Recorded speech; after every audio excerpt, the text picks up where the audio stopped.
It's good to be here. It's good to be back. Wow, this table's shorter than what I thought. I have a bit of a different message today. Hey, Sam, don't forget to pick up your papers.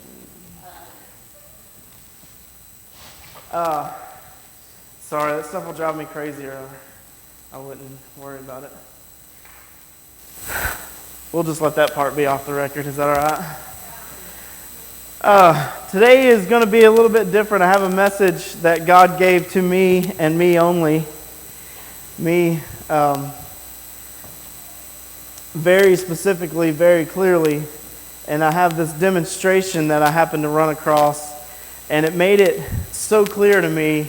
And it gave me, I don't know, it just made so much sense. So I'm going to share it. And the last time I did this, it was weird, and it got weird, and I felt weird, and I don't know, it was just weird. The whole thing was weird. Does anybody remember the wine glasses deal that I did? Okay, it was weird. That whole message was weird for me. It was just weird because I know it was something that God was telling me specifically, but it wasn't just for me, it was for everybody. And this is very similar to what that message was, but it's a little bit different. And God spoke something very clearly to me today, and then I was reminded of it yesterday because I was talking about the message I was sharing with my new girlfriend. It's weird saying that I have a girlfriend now. It's really weird. I mean, I like it, but it's just weird. Anyway, so I have this new girlfriend, and I was sharing with her the message, and I was talking about it, and I said, but I don't want to go too long because the Packers are playing. I want to make sure I catch the Packer game, and the message is about priorities. So I just gave her this whole spiel about priorities, and then I was like, well, I want to make sure I get done in time to watch the Packers, because obviously my priorities are in exact, perfect order. Anybody else watching the Packers today? Go ahead and raise your hand.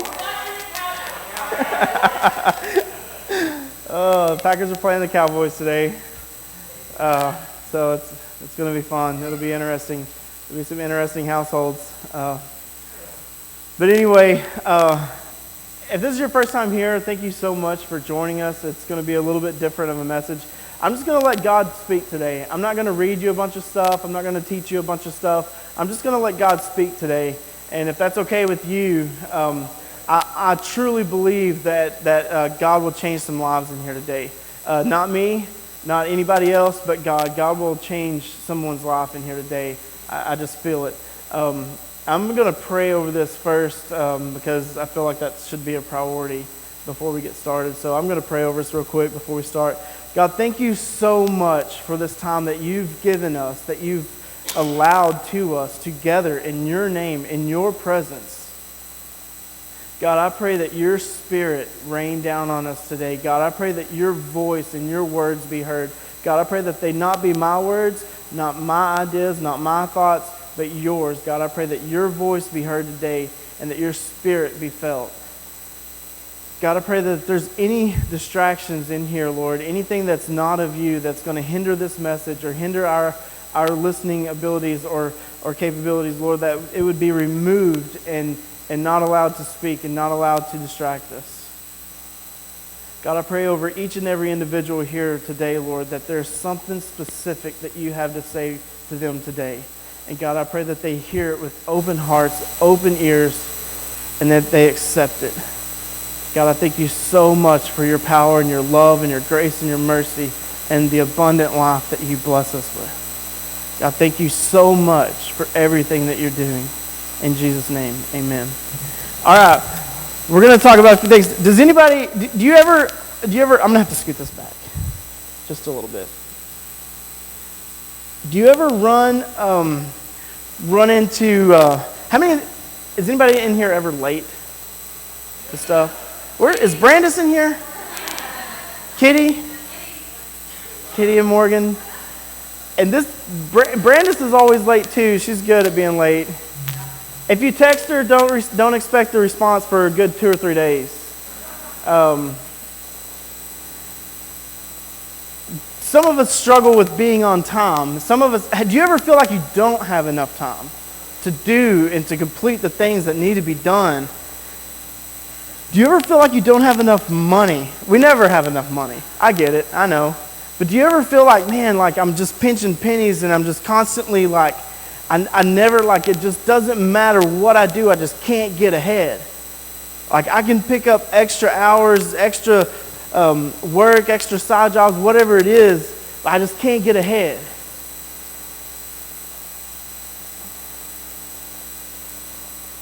Some of us struggle in our relationships.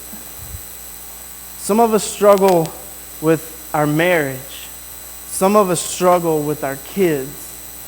Some of us struggle with our parents. And it's like we can't figure out what the struggle is. Sometimes we can't even identify the struggle and what is holding us back and what's hindering the relationship.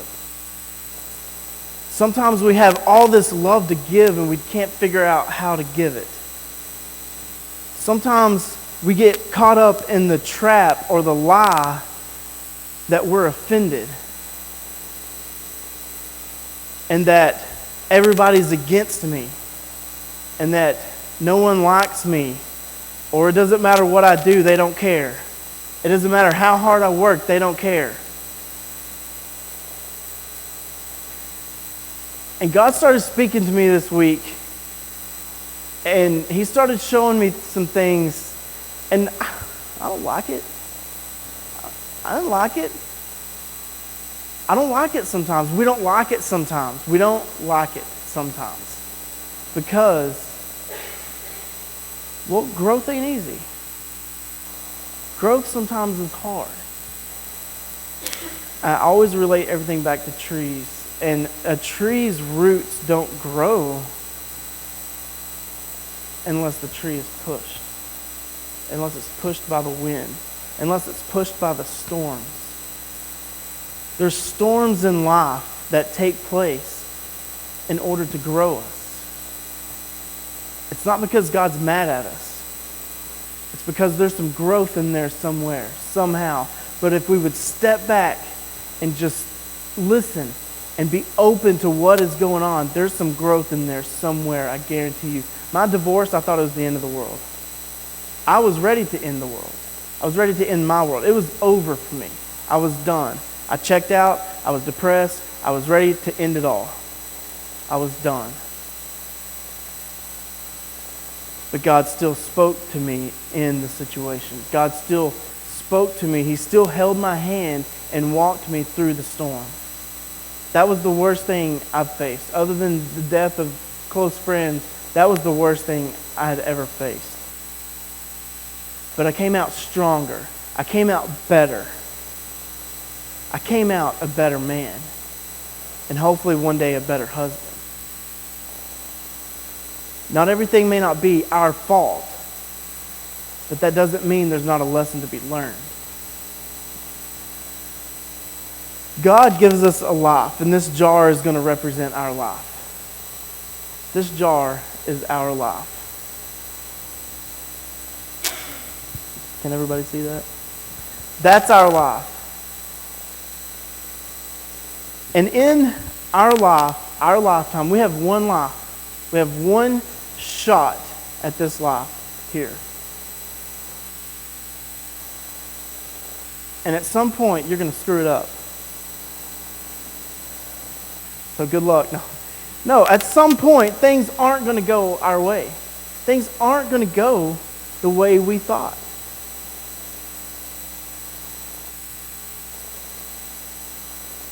It's weird, this just popped in my head. When Jesus told Peter to get out of the boat, Jesus was right there. But he still started to sink. Jesus was right there. Jesus told Peter, go ahead and get out. Come to me. But he still let the distractions pull him down. He still started to sink.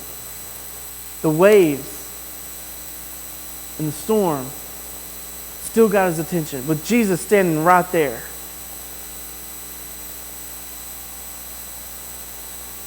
But the fact is, Peter was still close enough. He was within reaching distance. And a lot of us get offended. We get mad because things aren't going our way, and we turn our back. And we walk away. We leave the church, we go to the other church. And when they don't satisfy our needs, we go to the other church. And when they don't do what they want, we go to the next church. And when we get in relationships, when they don't do everything our way, we go to the next relationship.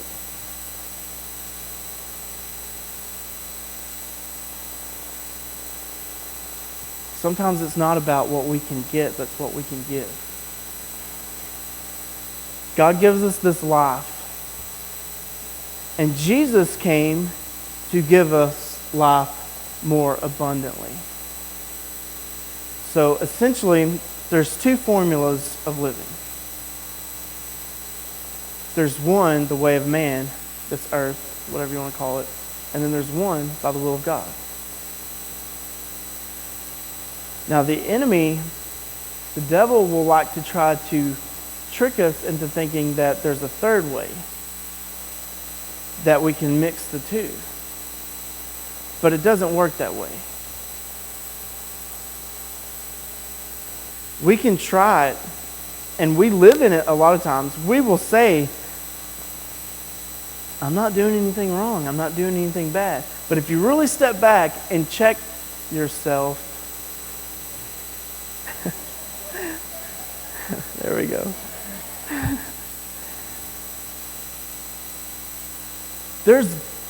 It's highly likely that there's a lesson to be learned, that there's more there.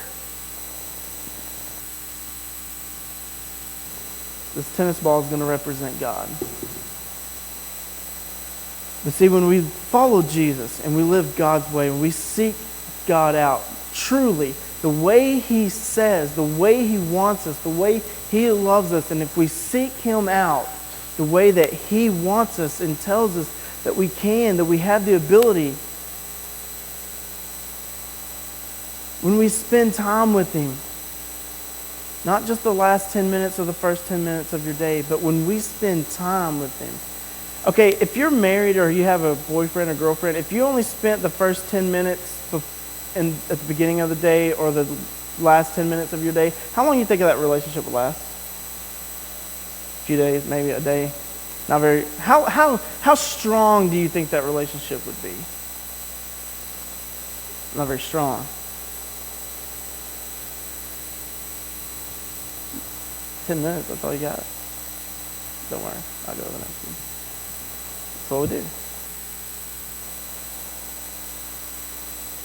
But yeah, that's all we're willing to give God a lot of times.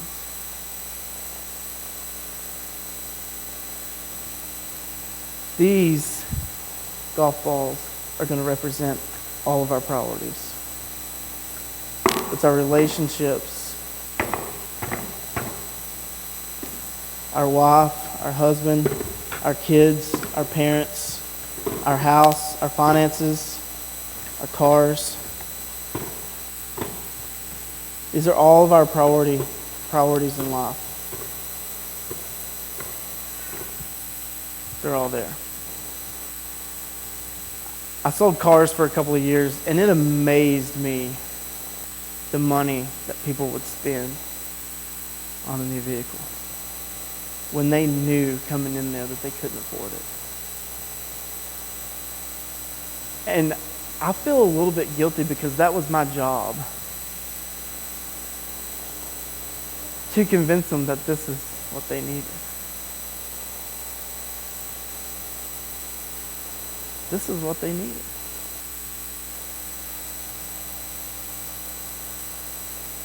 People would come in knowing that they would want their payment to only be X amount of dollars. But then you show them this vehicle and they're like, oh yeah, this is it. But their payment was X amount more dollars. They're like, oh, I don't know, I really like it. And you know, they'd be going back and forth, and then they'd be like, oh, most of the time we'd be like, no, we can't, there's no way we can do that.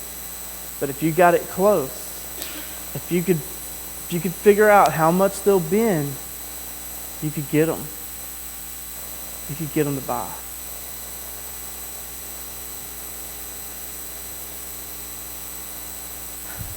I'm not going to say every car salesman's evil. Don't get me wrong. But that's how the enemy works too. That's how the enemy works too.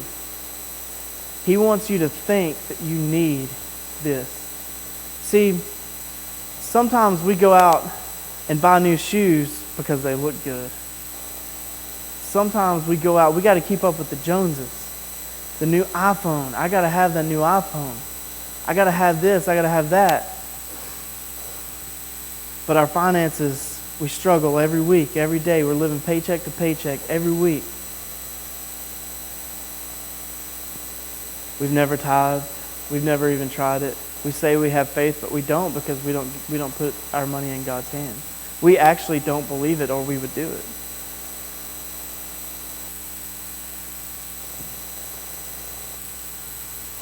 This is all the little things in life.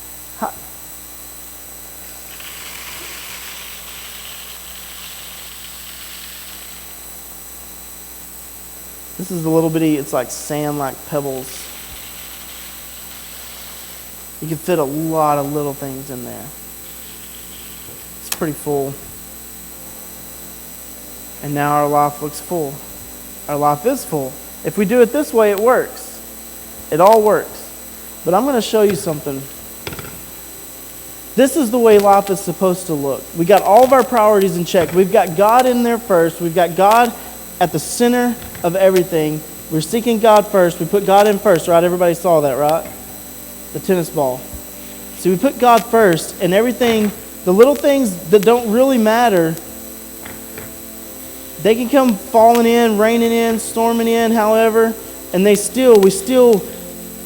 our life is aligned with the will of God, and so it doesn't affect us. Our life is still full.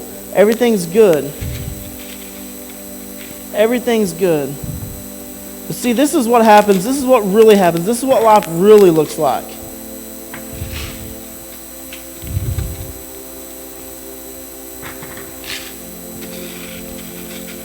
Walking Dead is more important than our kids sometimes.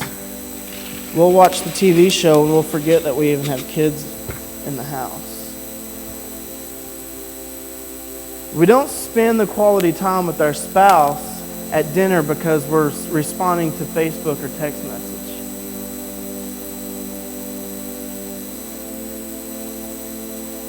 We don't have dinner together, period, in the home anymore. We don't have relationship with our kids. We don't have relationship with our parents. We don't have relationship with our loved ones. The social media, the new purse, the new shoes, the new car. And then it gets real deep. The pornography. The weed that you just can't put down. I'm not hurting anybody. I'm not doing anything wrong. But as of right now where we sit, it's still illegal, so it's still outside of God's will. The alcohol. Look, if you want to have a drink at home, if you want to have a couple drinks or whatever, beer with your buddy or whatever, I'm not going to say anything to you.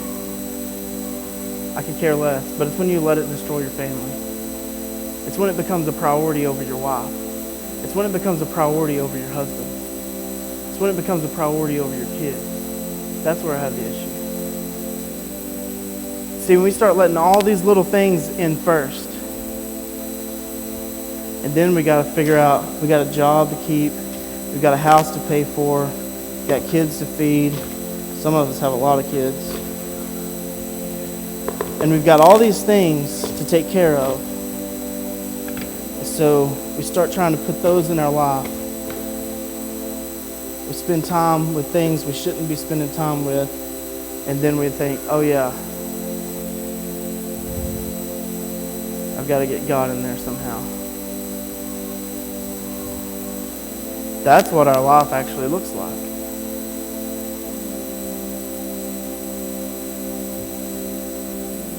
We can barely fit God in. We barely fit in the man who died on the cross to give us this abundant life, to give us this life that's full of love, that's full of time. Scripture tells us we have everything we need. So why do we never have enough? Are we actually living outside of God's will when we think we're living inside of God's will?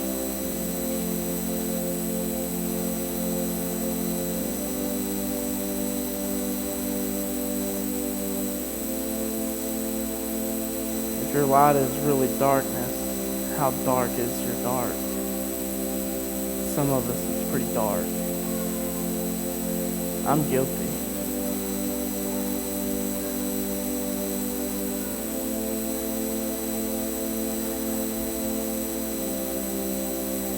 Look, when you're at dinner with your spouse, be there with your spouse. When you're having dinner with your kids or your loved ones, your family, be there with them. Don't be on Facebook. Don't be absent while you're physically there. They're the ones taking you. They're the ones there with you. Spend that time with them there, right then.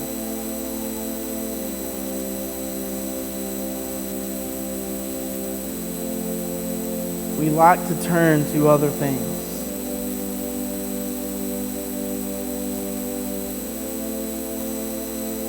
We like to be distracted because it makes us feel full.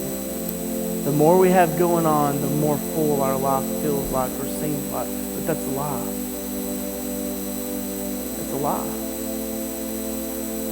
Eve didn't lose the battle when she ate the fruit. Eve lost the battle when she bought into the conversation with the enemy. When she started letting him speak, that's where she lost. That's where it went down. It didn't fall when they ate the fruit. It ate when they bought into the conversation. They didn't even buy into the lie yet. They entertained the conversation. That's where it went down. But it's okay.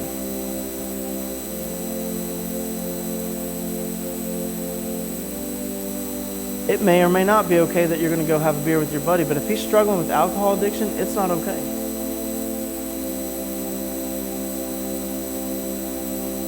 And now you're enabling him. You're letting him do it. You're letting him do the very thing that's destroying his marriage, destroying his relationship with everyone else around him.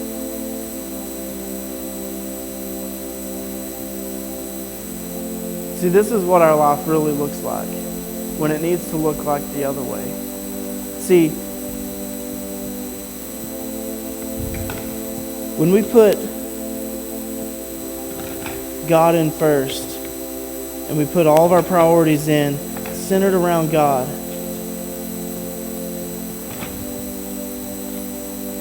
everything fit.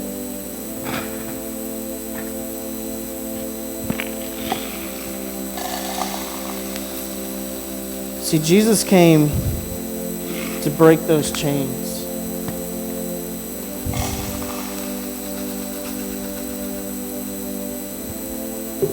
Jesus came to give us life. And then if we start centering all of our other things, all of our other priorities, look, I get it. We got to have a job. We got to eat. We got to have food. We got to feed our kids. We got to pay our house payment. We got to pay our car payment. They'll come and get that.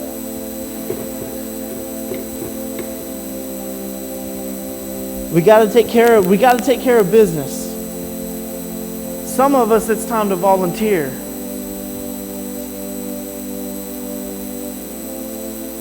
Some of us, it's time to get out of the seats and step up and start serving. Some of us have been a part of it long enough.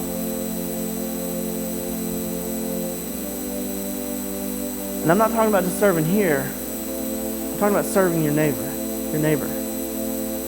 your community, the ones around you. We all have something to give, right? And see, if we put God first and put Jesus in our life and we center everything around Him, then guess what? All those little things that really don't matter to begin with, God takes care of all that. and everything fits. And we have enough time, we have enough money. Our spouse understands and knows that we really love them, that we're not just there beside them, taking up their time, that we're not just buddies, but that I love them, that I love you. Our parents know that we love them. Our kids know that we love them because we put them as a priority. So we have all the time, we have all the money. You may not be rich, but you'll have what you need. And then all of a sudden, life begins to fit together. I'm not going to sit here and say that there's not going to be storms and hardships and trials and some mishaps and some hiccups in your happy. It's going to be there.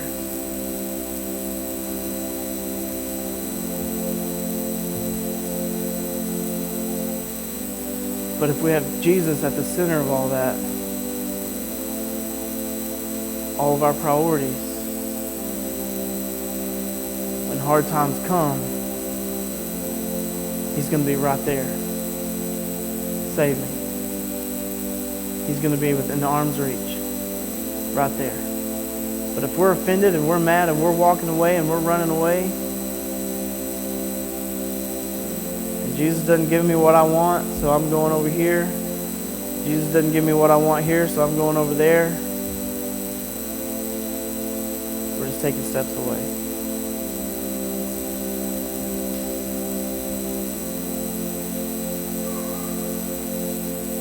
God gives us everything we need. Everything we need. I'm going to read this. I didn't have this planned. I don't know if you'll have it on the screen or not, but I want to read this real quick, and I'm in Luke chapter 12. I'll start in 27. It says, "Look at the lilies and how they grow. They don't work or make their clothing, yet Solomon in all his glory was not dressed as beautiful as they are.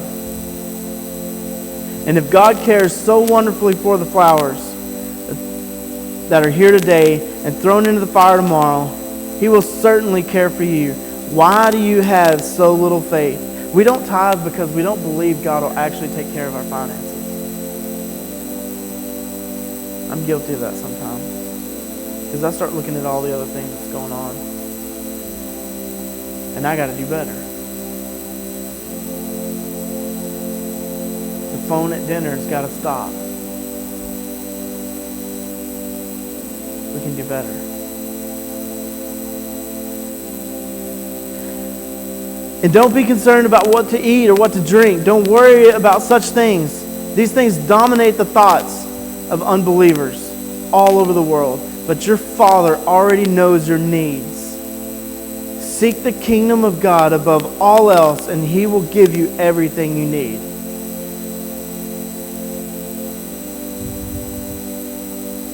So don't be afraid. He gives your Father great happiness to give you the kingdom.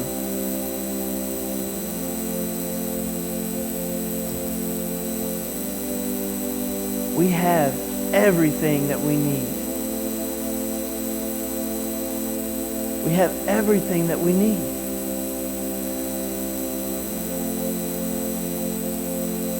So why are we so stressed out? Anxiety through the roof. We have everything we need. We're so offended because we have our own agenda in front of God's.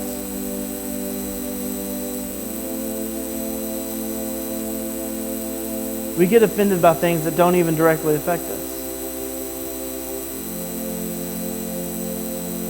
Look, I understand there's things that happen, but the guy that cuts you off, why let it ruin your day?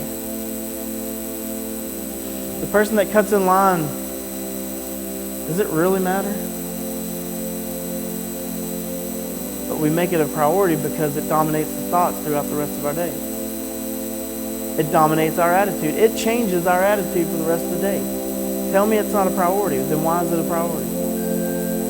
Why is it at the front of our mind? Look, Look, I understand some of us got to deal with some jackwagons. Trust me, I know. I get it. But we can't let them dominate our mind and our attitude and our actions.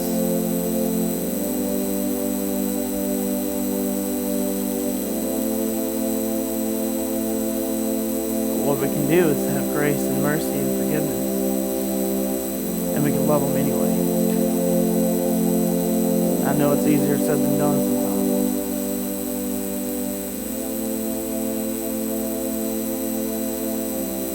See, if we really step back and really look at our priorities, we'll see where we've got things backwards. I want my life to look more like this. I don't want God just barely holding on, fitting in the last 10 minutes or first 10 minutes. I want a relationship. I want to go deeper. I want to grow stronger. And the storms are going to come. They're going to be here. But just hold on. Let those roots go deeper. We have everything we need. Why not put God first? For once, put God first in everything. And see what life turns out. See what kind of life really turns out.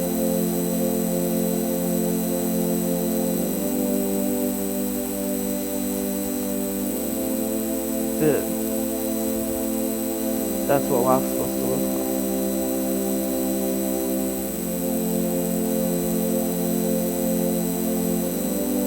like. If we let all the little things in first, we won't have room.